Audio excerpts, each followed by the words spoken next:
Very happy to be with you in this Church of St. Paul. I want to welcome all my brother priests. I especially want to welcome Father Laramie, who is a Jesuit priest in charge of the Apostleship of Prayer, and Father Daly, who is an oblate of St. Francis de Sales. They will be amongst our speakers today.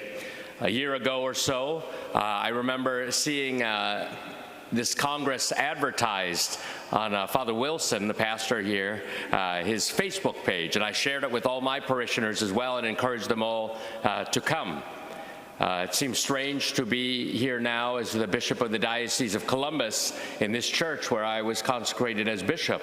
But from the beginning of my life, it seems like devotion to the Sacred Heart was a part of my life, from the beginning to now. As a child, my parents taught us the morning offering. Each of us had a picture of the Sacred Heart of Jesus taped next to our bedside, and on the back side were the 12 promises of the Heart of Jesus. The picture I had by my bedside until I became Bishop of Columbus, I continued to move from place to place and tape next to my bed. We enthroned the Sacred Heart and the Immaculate Heart in our own home, and it stood in my parents' house. And until 1 month ago, on this day when my mother died, the feast of St. Faustina, who also promoted the Heart of Divine Mercy, those pictures remained in my mother's living room. From the beginning to the end, it seems like the Sacred Heart of Jesus and the mercy that flows from it have been with me. In these days, I think often of my parents, not only because today is the month's mind for my mother, but also because at my father's death, my sister-in-law took a picture just before my father died, maybe a day before, and it showed my parents' hands joined together. And it simply said below it, grateful. God made a marriage with humanity in his beloved Son. In our first reading from the book of Deuteronomy, we heard how God set his heart upon his people. He chose them because they were the smallest of the people, not because of any merits of their own, and he heard their cries. God, too, hears our cries in our suffering, in our sinfulness, in our weakness, in our littleness, and he comes to our aid. And we should be grateful for the tender mercies that flow from the Sacred Heart of Jesus. From the beginning to the end of our life, we experience this mercy. From the time of our baptism, which is a great outpouring of God's mercy, we are reminded that Jesus' heart was pierced with a lance at his passion, and blood and water flowed out. Water for the sign of baptism and new life, which he offers. Blood for the sacrifice, the blood of redemption, and the Holy Eucharist, which we also receive, usually from our childhood on. Yes, from the beginning to the end of our life, we receive grace upon grace. I remember when I was first ordained a priest, my parish church in Cincinnati was Sacred Heart of Jesus. And so I had a Mass of Thanksgiving there at Sacred Heart. And afterward, there was a reception. And the sons of the Sacred Heart came to the reception. And one of them, an old-timer, he put $20 in my hand, and he said, and as he's shaking my hand, "Oh, Father, we're with the Sons of the Sacred Heart. It's good to see a good young priest. Father, do you know any Latin?" I said, "Sure. I took 4 years of Latin. I was taught by the Oblates of St. Francis de Sales." And he says, "Good, because we have a 6 a.m. Mass down at Old St. Mary Church in Latin next Saturday, and would you do it for us?" Actually, he said, it's on Friday night. We do all-night adoration, and then we have a Saturday morning 6 o'clock Mass. So if you could expose the Blessed Sacrament for us and be there for Mass, that'd be all right. You're such a good young priest, with the $20 in my hand. And so what could I do? But I went. But during my seminary days, I had been stationed at this church, Assumption. And there was a young man in that parish who was 19 years old who had a tumor, a brain tumor. And he was at Christ Hospital dying of the tumor. I knew his parents very well. And so I thought, well, I could do that 6 a.m. Mass and then stop up at the Christ Hospital and anoint him and visit with him. And so I did, and I was very bleary-eyed, and I went into the hospital, I went up the elevator, and the first people I saw were his grandparents, and his grandmother said, "Oh, Father, please don't let my grandson die." And then I walked into the hospital room, and his parents were there, And they looked at me, again, with tears in their eyes. And I walked over. At this point, the young man could not speak. And I said, Brian, this is Father from Assumption. And he nodded his head. And I said, I want you to think of all the sins of your life. Are you sorry for your sins? If you are, squeeze my hand. And he squeezed my hand, and I gave him absolution, the apostolic pardon. And then that night, we had the parish festival, which had a big heart on it, and said the heart of it all was the theme that year. And we had the Mass, and then he died shortly after. That is how I began my ministry as a priest, in awe and wonder of God's mercy, forgiveness, and tenderness. He will not abandon us. And then I began to think of many things that my parents taught us as children. My father would have us meditate often on the gospel passage which we heard. Come to me, all you who are weary and find life burdensome, and I will refresh you. Take my yoke upon your shoulders and learn from me, for I am meek and humble of heart, and your souls will find rest for themselves. For my yoke is easy and my burden is light. My father would say, you boys, you see, Jesus says, my yoke is easy and my burden is light. But when he had to carry his cross, he fell 3 times. His burden was not so easy. That was the burden of our sins. But then he would say to us, but no, he got back up. You must persevere. You have to keep getting back up. In our journey of faith, nothing is ever easy. But we have to keep persevering in our faith. I saw that in my father, who suffered greatly. He was an amputee. He lost his leg and lived with one leg for 10 years. My mother, I saw her suffer too in the flesh with Parkinson's, unable to walk the last few years of her life, and in the last 10 days, unable to swallow. And yet she received the sacraments with clear mind before her death.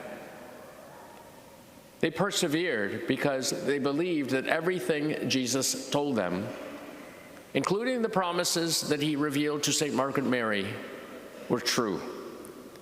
They trusted in God's faithfulness to them, even when they had not always been faithful to him. We too could learn to persevere, especially in our trust of God. Many years after my ordination, I was the dean of the seminary in Cincinnati, and I was very busy on Sundays. I was taking 2 masses at a mega church like St. Paul's right across the street from the seminary. And there was a woman there who was at Mass. I realized that she didn't go to communion. And she came to me after Mass and said, oh, Father, could I come and see you?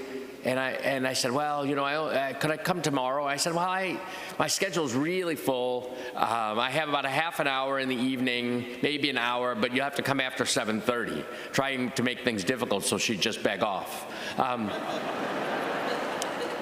But she said, can you write your phone number down? So I wrote my phone number down, and wouldn't you know it, she called back the next day. And so she came, and she said, I'm going to bring my sister too. And I thought, uh-oh, it went from an hour to 2.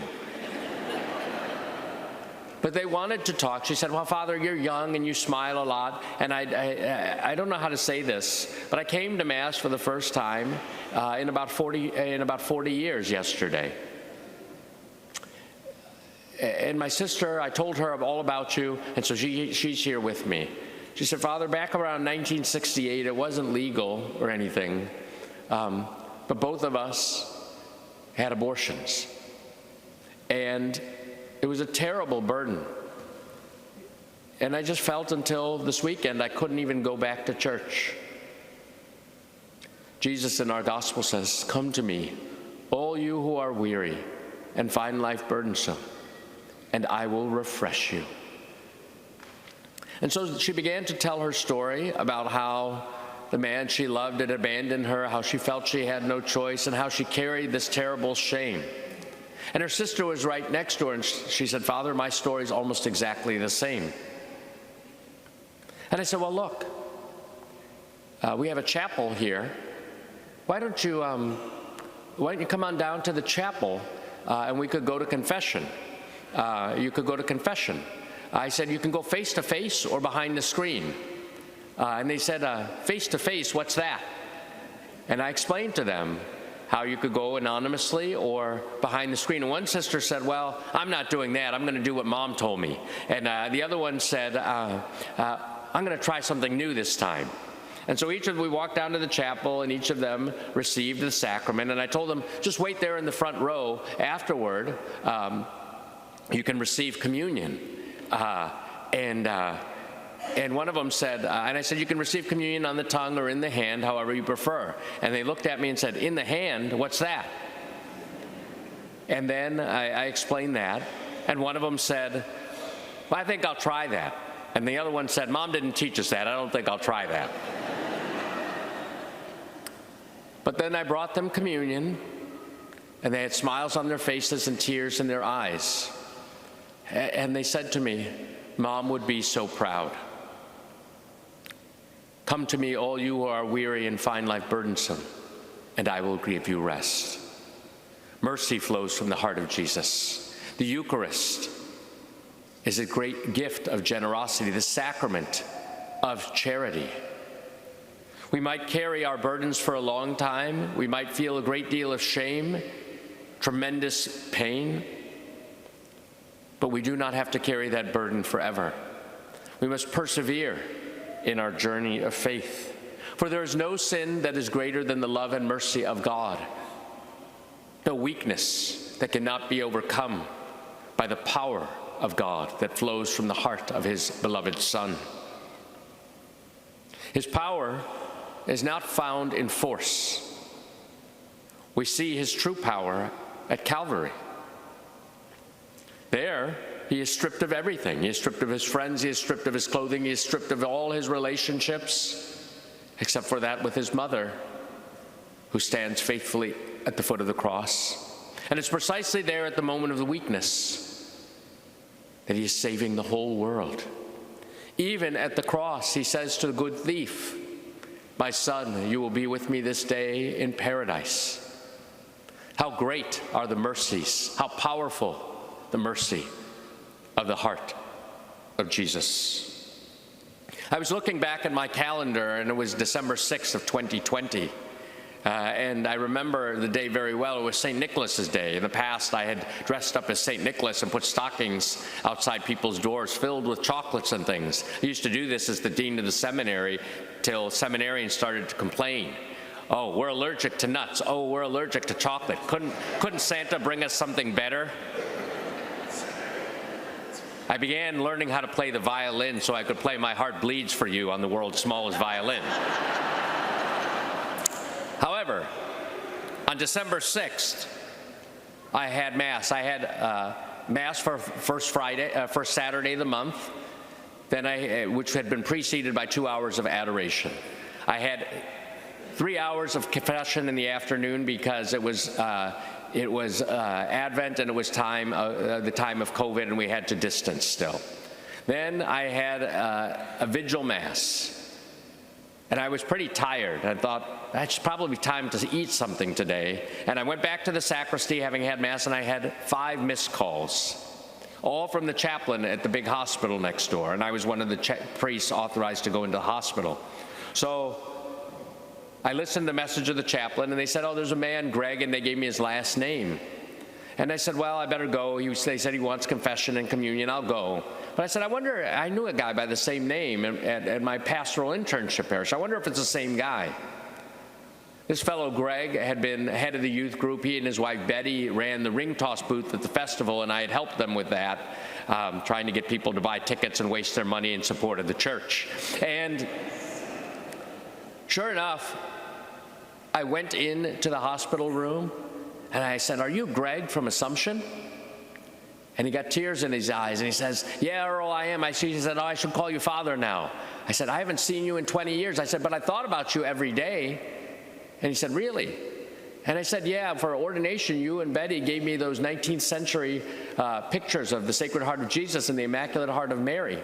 I have them above my bed. I've looked at them every single day. Even when I was at the nunciature, I would lay in bed and I had a mirror opposite my bed and I could see them. All this time I've thought about you.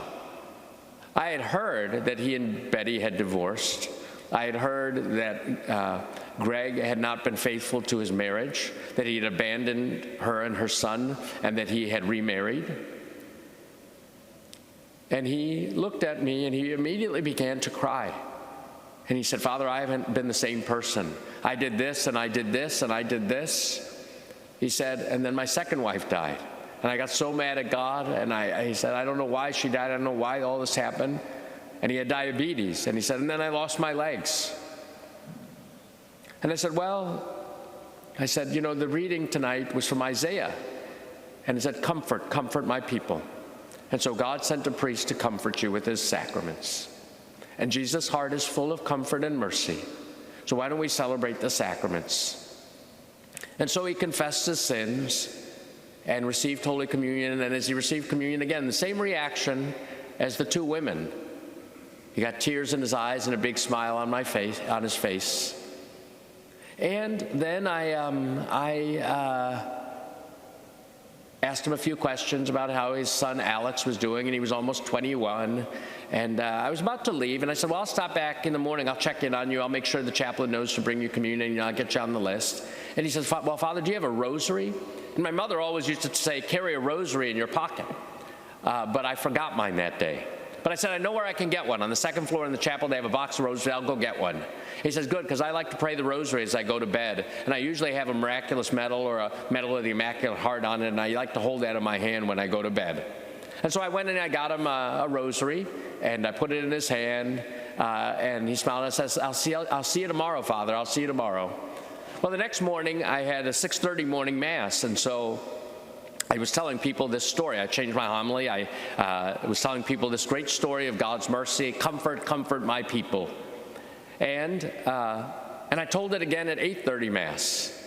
Then I took a little break, and I got a message on Facebook Messenger from his wife, Betty, saying, oh, Greg told me you came and visited him. He was so happy. He and I were messaging each other last night, reminiscing. He told me you brought him the sacraments, and said, it's a good thing, too, because I also got a call this morning that he went home to the Lord. I do not know why God sent me there that night, except that it says in the book of Deuteronomy, he has set his heart upon you, his people, upon you as individuals.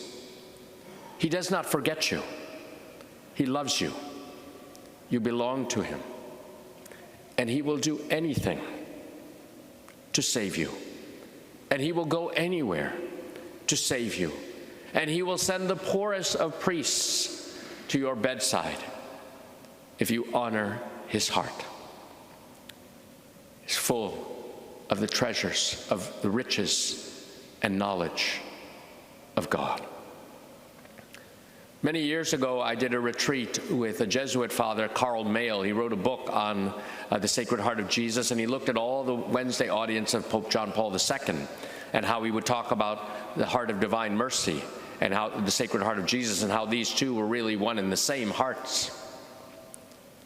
Father Mayle said, and I told him that when we were children during June, we prayed the Sacred Heart Rosary and the Litany of the Sacred Heart. And he said, pray the Litany of the Sacred Heart, and pray it once by saying, have mercy on us. He said that, but then pray it a second time.